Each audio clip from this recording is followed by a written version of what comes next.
মোহাম্মদ আতিকুর রহমান মুজাহিদ, কুড়িগ্রাম 2। মাননীয় স্পিকার, আপনাকে অসংখ্য ধন্যবাদ।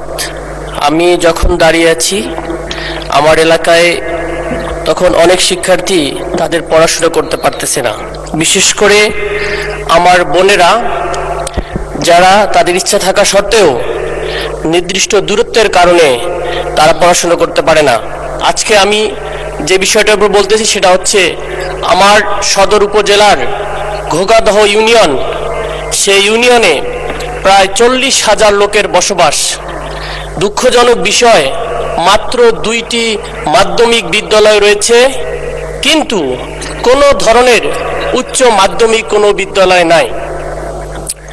ওখানকার স্থানীয় লোকজন নিজ উদ্যোগে একটা কলেজ স্থাপন করলেও সেটার অনুমোদন না থাকায় দীর্ঘদিন ধরে ওটা বন্ধ হয়ে চলে গিয়েছে। তার মানে এই 40,000 লোকের কোনো ধরনের উচ্চ মাধ্যমিক শিক্ষা নাই।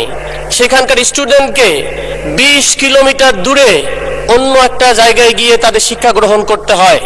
এটা আমাদের জন্য দুঃখজনক। এই সরকারের শিক্ষা নিয়ে অনেক ভাবনা রয়েছে আমরা জানি, কিন্তু একটা ইউনিয়ন পুরো অন্ধকার ব্ল্যাক আউট থাকবে, এটা আসলে হতে পারে না। আমি হিসাব করে ওখানে গিয়েছিলাম, নিজে দেখেছি 61টি গ্রাম, একটা বিশাল একটা ইউনিয়ন।